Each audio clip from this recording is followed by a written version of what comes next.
Hi అండి, welcome back to our channel. ఇలా చూసారా అండి, 10 మినిట్స్లో ఎంతో టేస్టీగా స్వీట్ షాప్ స్టైల్లో స్వీట్ తయారు చేసుకొని తినేయచ్చండి. ఎలా తయారు చేయాలో చూసిద్దామా. కడాయి పెట్టేసి 1 స్పూన్ నెయ్యి వేసేసి 1/2 కప్పు సూజీ రవ్వ అండి, అదేనండి ఉప్మా రవ్వ అంటారు కదా, వేసుకొని బాగా వేయించుకోవాలండి.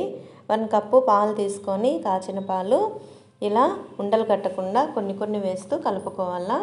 అలా కలుపుకున్న తర్వాత 1/2 కప్పు షుగర్ వేసి బాగా కలుపుకోవాలా.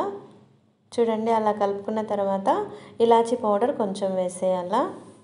టేస్ట్ కోసం చాలా బాగుంటుందండి. అలా వేసి కలుపుకోండి. మధ్యలో నెయ్యి ఒక 2 స్పూన్స్ వేసుకొని బాగా కలుపుకోండి. ఆ తర్వాత ఒక కప్పులో కొన్ని పాలు తీసుకొని ఒక చిటికెడు కుంకుమ పువ్వు వేసి బాగా కలిపి పక్కన పెట్టుకోవాలా. అలా కుంకుమ పువ్వు వేయడం వల్ల ఎల్లోగా తయారవుతుందండి. కుంకుమ పువ్వు లేని వాళ్ళు కొంచెం ఎల్లో ఫుడ్ కలర్ వేసి కలుపుకోండి. ఎల్లో కలర్గా వస్తుందండి. సగం స్వీటు అలా కలుపుకోండి, సగము వైట్గా అలానే పక్కన పెట్టేసుకోండి. స్టవ్ ఆఫ్ చేసి ఒక ప్లేట్ తీసుకొని కొంచెం నెయ్యి రాసేసి చేతికి కూడా కొంచెం నెయ్యి అప్లై చేసుకొని ఈ ఎల్లో ముద్దంతా చిన్న ఉండలుగా తయారు చేసుకొని పక్కన పెట్టుకోవాలా.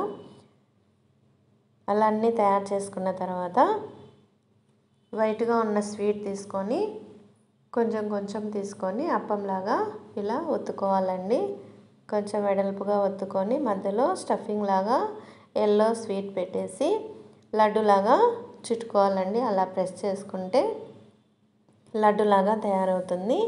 చాకుతో కట్ చేసుకొని సర్వ్ చేసుకోవడమే అండి. అంతా స్వీట్ షాప్ స్టైల్లోనే చాలా టేస్టీగా ఉంటుందండి. లోపల ఎల్లోగా బయట వైట్గా చాలా టేస్టీగా ఉంటుంది. ట్రై చేయండి. నచ్చినట్లయితే సబ్స్క్రైబ్ చేసుకోండి.